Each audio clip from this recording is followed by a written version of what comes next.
This is going to be just a short video where I show you how to use custom scrolling behaviors on a toolbar with a recycler view in the same layout. So here's a demo here I have on the screen. There's a toolbar and there's a recycler view with a list of notes. If I was to scroll downwards, notice the toolbar collapses immediately. And then it increases the field of view for the user. So that's a really great behavior for the user to see.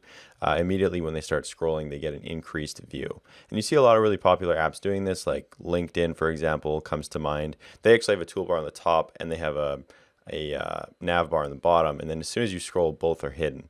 So it's a pretty similar behavior to that. As soon as you scroll up, then that toolbar is exposed again. So even if I wasn't at the top of the list, the toolbar gets exposed again.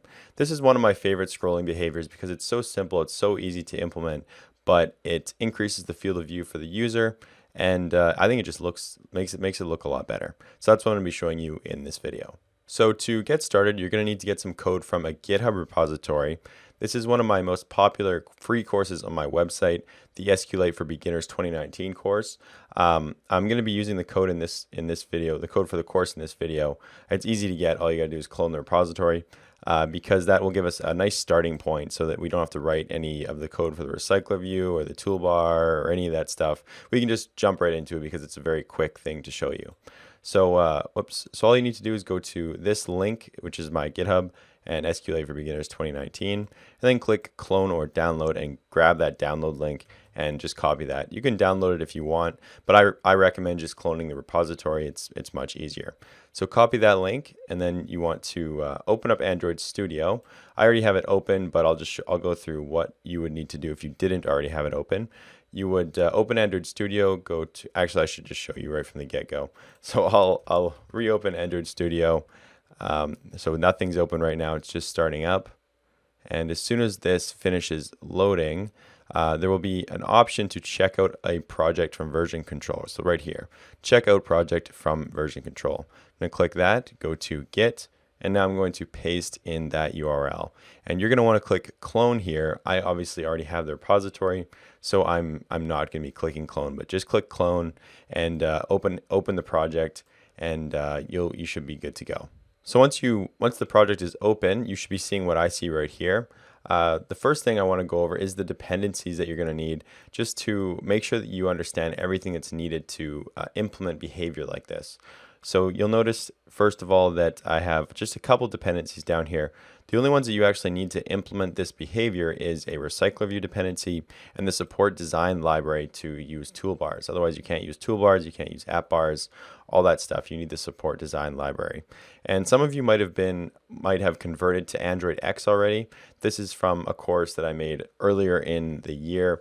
So I haven't converted this to Android X, but it doesn't matter. If you were using Android X, you would just get the Android X dependencies, no big deal. Either way, you need the RecyclerView one and the support design one. So once you have those two, let's take a look at what you need to do to implement this behavior. So first of all, make sure that you have the master branch checked out, because I know this is code for a course on my website. So make sure you have the master branch checked out. And all we need to do is go into the layout. So that first view that comes into view right here is called notes list activity. So if we open up the main package directory, we can see that there's note activity and there's notes list activity. Notes list activity is the one that retrieves the notes from the database. And if you were to run the app right now, just press play and pick an emulator and start the app, you would have no list entries in the app. So you have to click the plus icon, you have to create a note, let's say to do, this is just like a pretend to-do list, take out the trash, I'm just making some random stuff. You have to save that note, and then that note would get added to the list. So notice now at the bottom of this list, I have a new note, which is that take out the trash one that I just created. So you have to create a bunch of notes just to get started with this. I've obviously created these ahead of time, so you'll need to spend a couple minutes and just make some notes. But anyway, so if you were to run the app, that would be empty, make some notes. And now let's look into how to implement this behavior. So if I go into activity notes list, which is the layout file for notes list activity, this is where the magic happens. So here we have our layout. We just have a toolbar with a recycler view. And let's go through what you would need to do to implement the behavior. So The first thing you need is a coordinator layout. The parent view in the layout needs to be a coordinator layout. Or I guess technically the parent doesn't need to, but it needs to be the first child of that coordinator layout must be an AppBarLayout. So it needs to go like this. The hierarchy needs to go coordinator layout, AppBarLayout, and then inside the AppBar you put your toolbar. So that's where I've got that. I just have match parent for the width, wrap content, because the AppBar is going to wrap around the toolbar. So the toolbar is defining how thick it is. And you can set a size, which is a size that Android recommends your toolbars to be, by writing $ATTR action bar size. And that's just a constant value. You can see that the autocomplete will actually put that in for me, action bar size. And that'll be the recommended size that Android wants you to set your toolbars to. Then I have some background color set here. This is a color that's also from the attributes. What do you call it? I don't know what to call this, attributes folder, attributes file, but that will actually pull the primary color from the colors file of the project. So if you were to go into your values directory, go into colors, there is a primary color defined here, and if you can actually reference it by going attr primary color, or you can always just use your @colors and do primary color. That'll give you the same thing. Just kind of a heads up about that. Now we come into the custom scrolling behavior part. So notice that I've defined some scroll flags for the toolbar. Scroll flags are scroll and enter always. Those are the two that you need to implement the behavior that you're seeing I'm doing here. So enter always will give you that entering as soon as you start scrolling, and the other one is scroll, so as soon as it scrolls it's hidden. Those are the two behaviors that will define that behavior. I keep not being able to come up with words to say. So let me remove one of those, for example, and see what happens. So I'm just going to leave the scroll behavior, and I'm taking out the enter always. And I'm going to run the app, and we can take a look at it. While that's loading, let's talk about why this RecyclerView. So why am I able to scroll this perfectly inside of the layout? Because usually what you need to do if you have a scroll view or any kind of custom scrolling behavior, you need to define like a nested scroll attribute or something like that. But you actually don't need to do that with the AppBar, the coordinator layout, and the RecyclerView, because they're built to work together. So all you need to do is just kind of follow this pattern: coordinator layout, AppBar layout, toolbar, add some scroll flags, and then put a RecyclerView and define a custom layout behavior. This is very important. If I was to remove this, it wouldn't work properly. So all you'd see was the RecyclerView scrolling. You wouldn't see any custom toolbar behavior.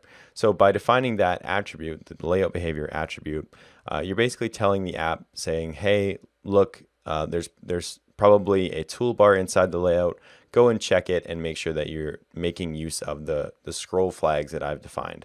So this is also a constant. So I didn't put this in my strings file.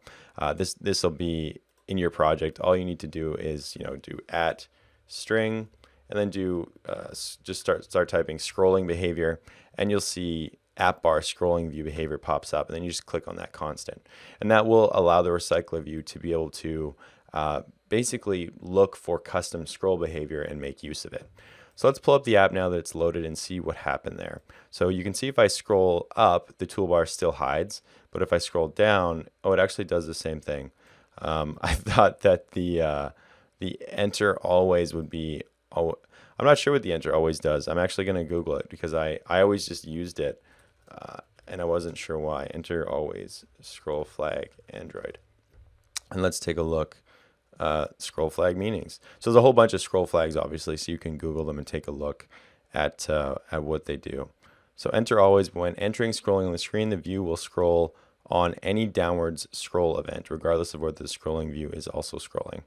So okay, so that means if if I was at the bottom and there was no list entries left and I scrolled it, it would still perform the behavior. So definitely a good one to add for this in this particular case. You can't go wrong adding it, so I'm gonna put it back. I knew there was a reason I always added it, but I couldn't remember. So those are the two scroll flags that you need. There's a lot more, obviously. You can see from this Stack Overflow post, or you can check the Android documentation. just do a quick Google search and you can see some different scrolling behaviors and see how you can use them in your application. So that's going to be it. Just remember the pattern, which is coordinator layout, AppBarLayout, toolbar, RecyclerView, specify a custom layout behavior, and enter some scroll flags, and you should be good to go. And if you're curious about the application that I was using as a demo, you can get that on the courses on my website. So if you go to codingwithmitch.com/courses or codingwithmitch.com and then navigate to the courses screen, you can see the SQLite for beginners. I passed it right there.